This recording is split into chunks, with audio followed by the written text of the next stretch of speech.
What's up, nail crew? Who wants to learn a super simple way to do marble nails with all stamping polishes? Now, you can do this technique over any kind of nail polish. I personally, if you've watched my channel, you know that I love doing dip nails and gel nails. So I'm actually going to dip all of my nails in this beautiful pink color so that I can do smoosh marble on just one. Going through and I'm applying my dip powder, pouring it over, and then laying my nail flat into it as well. And I decided that I wanted to do my design on my ring finger. I often like to do my accent nail on my ring finger. I am just a creature of habit. I can't help it.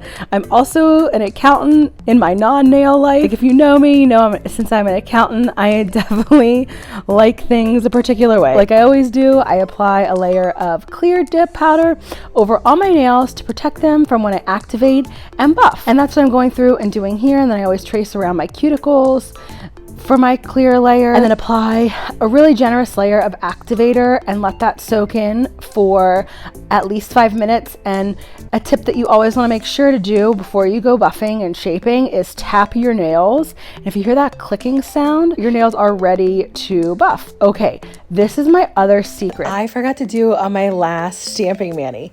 I use the Paulina, I think I'm saying that right, liquid latex all around my cuticle and underneath my nail. First, apply a layer of sticky base to your entire nail. Now you're gonna get your stamping polishes out, and I used white and like a silvery gray, and you get your stamper out and put little blotches all over and kind of alternate the colors back and forth. And then you literally just dab them into your nail. Then you'll take acetone or isopropyl alcohol on an angled eyeshadow brush and clean up around your cuticles. Then you're gonna want to do your stamp, and you want something that looks like kind of marbly, like the one that I'm using here.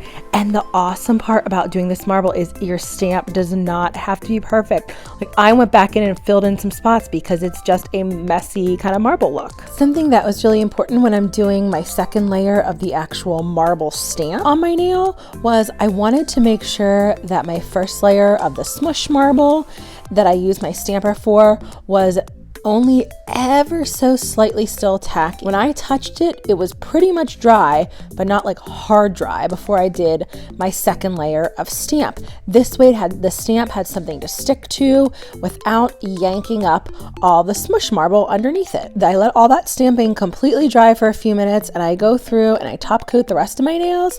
And for this mani, I decided to use gels to top it, just for sake of ease. I enjoy using gels to top my manis here and there. And I went through, and you can top your stamping with gel base and gel top. So all of my nails got a layer of gel base, cured that for 30 seconds, a layer of gel top, and cured that 60 seconds. Come join me in this next video to learn more about stamping. Thanks for joining me, nail crew.